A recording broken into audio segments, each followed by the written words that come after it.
Hello, everybody. Thank you for coming to listen to my presentation. So my presentation title is ORM is bad, but is there an alternative?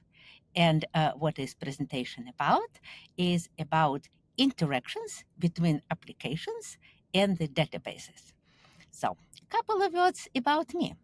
My name is Henrietta Dombrovskaya. I'm a database architect at the DRW Holdings in Chicago, Illinois. So fun facts about me, because I was told I need to present some fun facts about me. So first fun fact, I'm working with databases for over 40 years. So I'm always saying people do not live this long, and most of my coworkers are not even born when you started working with databases. And some do not even believe databases existed 40 years ago, but they did exist. Before internet, before World Wide Web, so yeah, we had them. And other fun fact is I love working with application developers. Most DBAs and database developers actually do not like dealing with application developers. I love it, and you will know why like in a couple of minutes. Another thing about me, I'm a local organizer for the Chicago PostgreSQL user group, and overall, I'm a very active member of Postgres community. I present at many Postgres conferences and sometimes at developers conferences like now. So I'm a very public person. You can see me all over internet, all over GitHub, all over LinkedIn, like pretty much everywhere. Also, I love working on optimizing systems, and I'm an author of PostgreSQL Query Optimization book. Second edition is coming in the beginning of 2024. And the last fun fact about me, so I'm so active with everything. So I believe that there is no such a thing as work-life balance. It's called work-life integration. And that's the only way to do everything you want at work and in your non-work life, which is, again, it's often hard to tell where work starts and when non-work begins. So let's now get forward to our subject. So usually when I present this talk in person, I do quick quiz and people from audience like shout their responses and then we have fun. So since I do not have audience here right now, let's just pretend that that's a quiz, but I will just read the correct answers right away. So we are talking about ORM. And what is ORM? So you guys are all developers, you know what is ORM. It's Object-Relational Mapper, and there are many of them. And why application developers use ORM? So sometimes people are saying, oh, because they're lazy, because they do not want to learn SQL. So I will say it politely.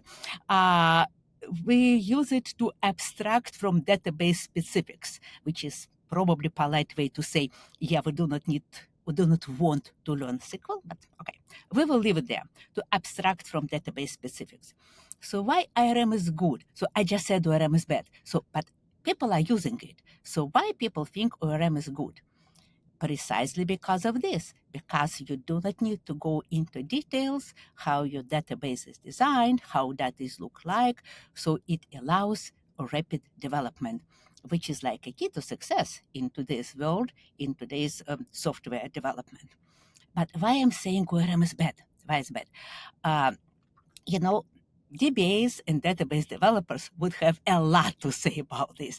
So I would say again it like politely, because ORM prompts for inefficient database access patterns. And again, in a moment, we will see what exactly we mean by these inefficient database access patterns. So, okay, so we have applications, and application has the application model. And we have databases from which this application need to read data and hopefully write data. So application model is object-oriented because there is nothing else in object-oriented languages these days. And database model is relational, or in case of Postgres, because I am working with Postgres most times, so the database model is object relational. So those are two different models, two different galaxies. They know nothing about each other. They are very different. They use different access paths. They use different granularity. Application is imperative. Database is declarative. So two galaxies, they need to start talking to each other. So how they talk to each other. So here is where the fun begins. Because if you think communication goes like this, dash line above, no, they cannot talk like this because, again, they operate in completely different universes. So application kind of flattens its complex model into a set of flat tables. And then, so in this case, we use kind of Java JDBC setup. So JDBC would transfer this flattened model to the database, where it will be mapped to the set of flat tables. So forget about complex model, which we have on database side. And that's how data will go. And here is our friend ORM. Where it sits right on top of application. And the job of ORM is to abstract developers from the database specifics, meaning what it does, it maps the application model into this flat representation. So now look, you have this complex object, maybe the array of complex objects, and you need to communicate to database and like go here and there. And oh my gosh, so what we are doing now, we have like back and forth, all these small queries like going here and there. And you know what it is, like, yep. So that's our bottleneck. So communicating between application database, the bottleneck is this many small queries which like run back and forth. Yeah, okay. All right. So what's the result of this situation where RAM being a bottleneck? The result is worldwide wait. So when you see on your screen something like this, or something like this, or something like that, or something like that, or something like that, that is our worldwide wait. So when you see the hourglass spinning, that means something is wrong on the application and they cannot deliver the results to you in a timely manner. So why it is bad? Like, why waiting is so bad? Is it because time is money, and time is money in a very material way. So Amazon reports that 0.1 second increase in response time results in 1% of sales loss.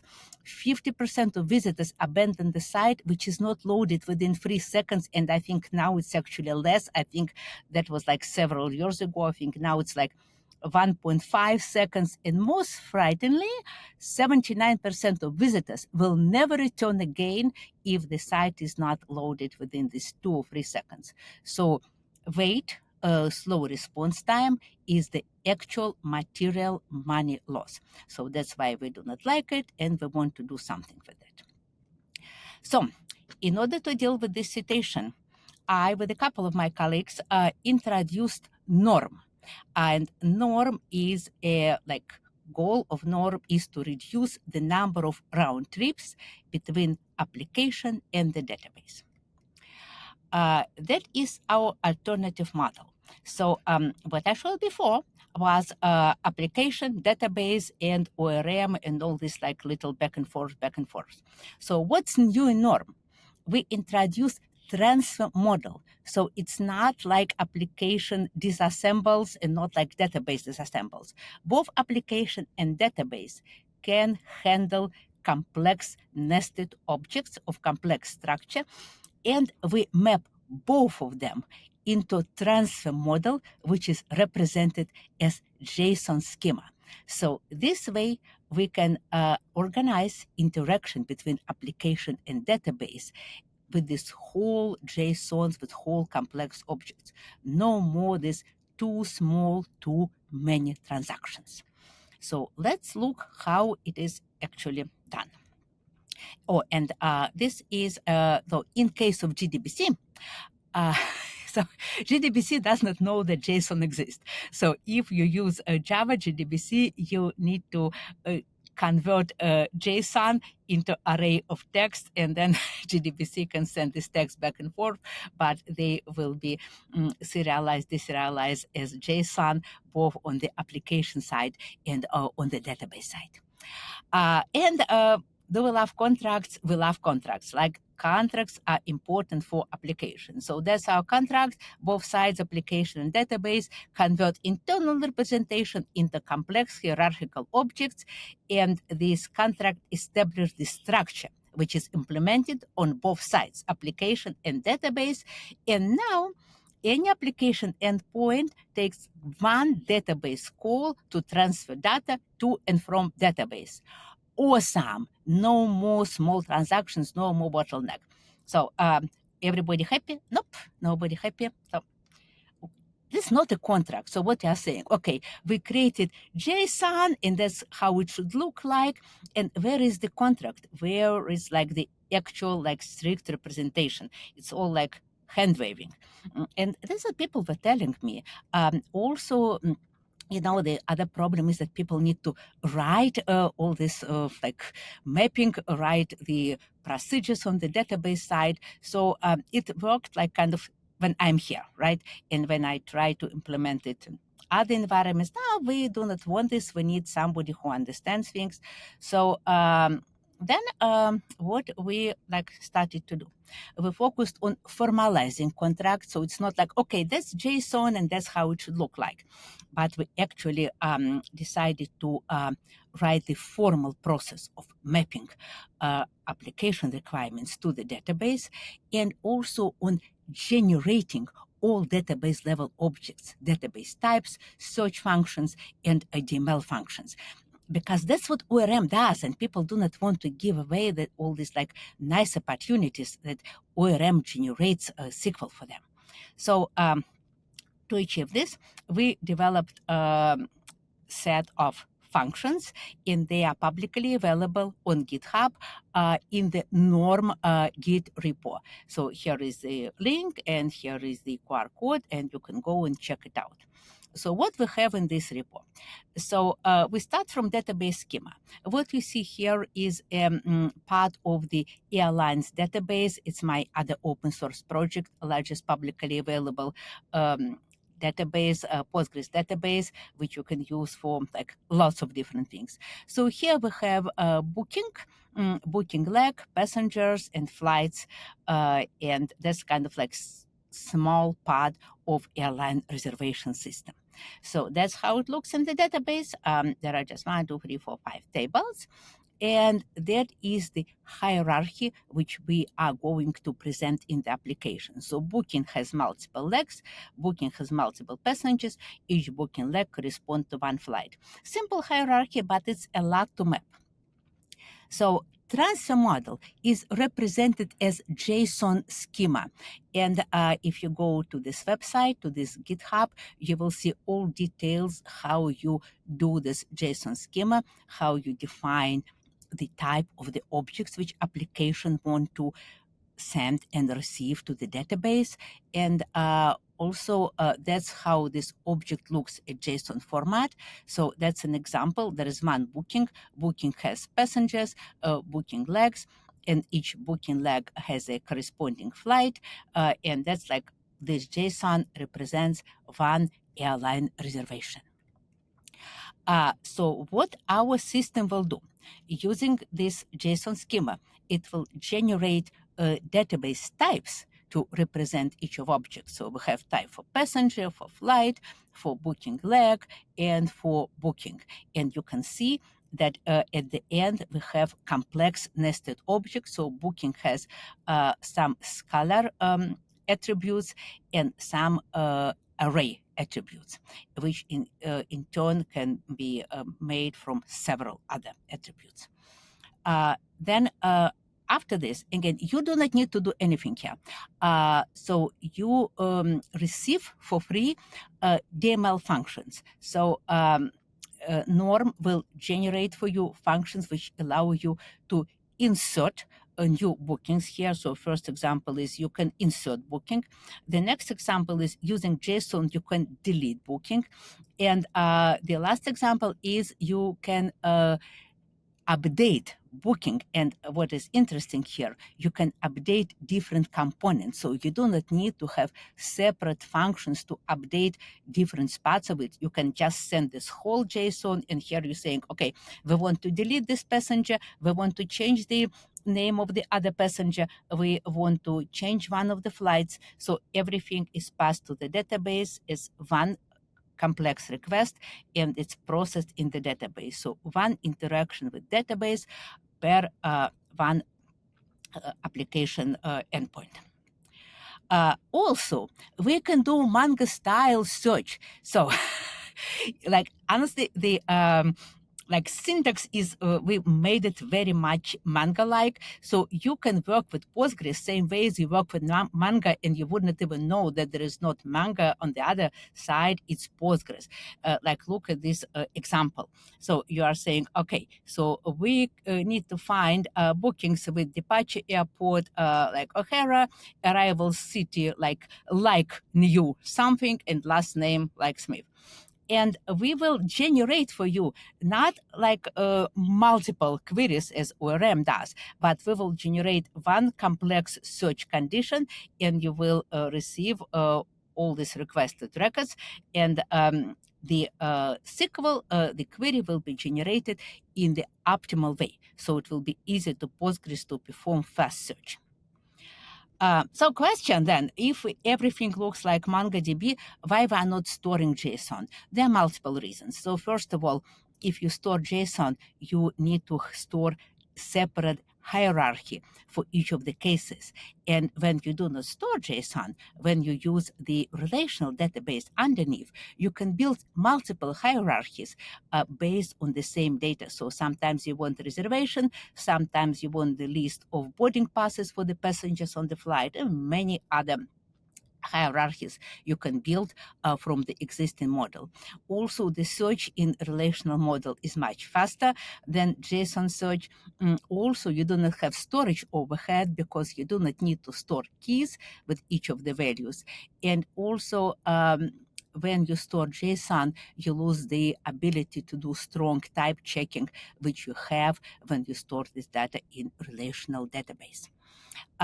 So additional considerations.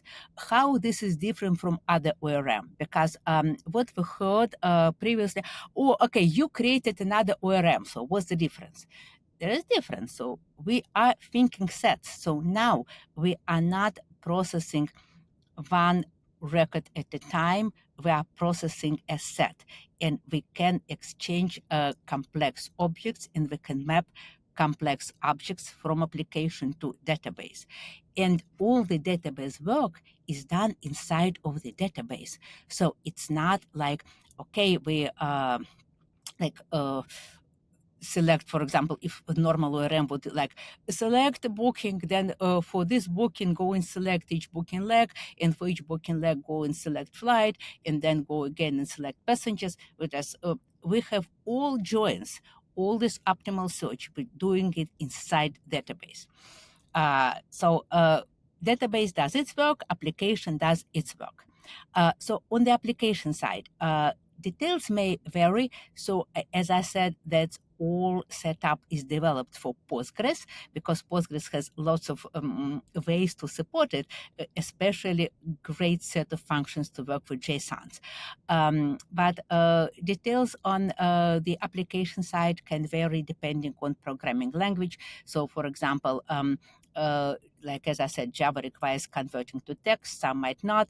Active Record has like its own twist. I worked with Active Record developers, so it's a little bit more work on Active Record side, because Active Record reads database catalog, so you need kind of to trick it.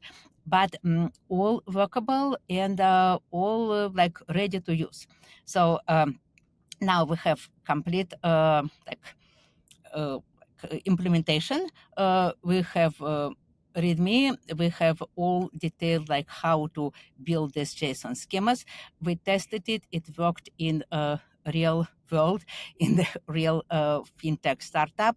And I'm like excited to share it with people, and hopefully like other people can use it try and see all the advantages.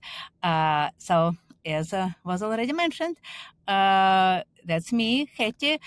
So I'm on GitHub as Hetty D, and you can connect to me on Twitter, or you can read my WordPress blog, The World of Data. And I am looking forward to hear from you. If you try NORM approach, please leave comments on GitHub, open issues. I will be happy to address your concerns. Thank you for listening.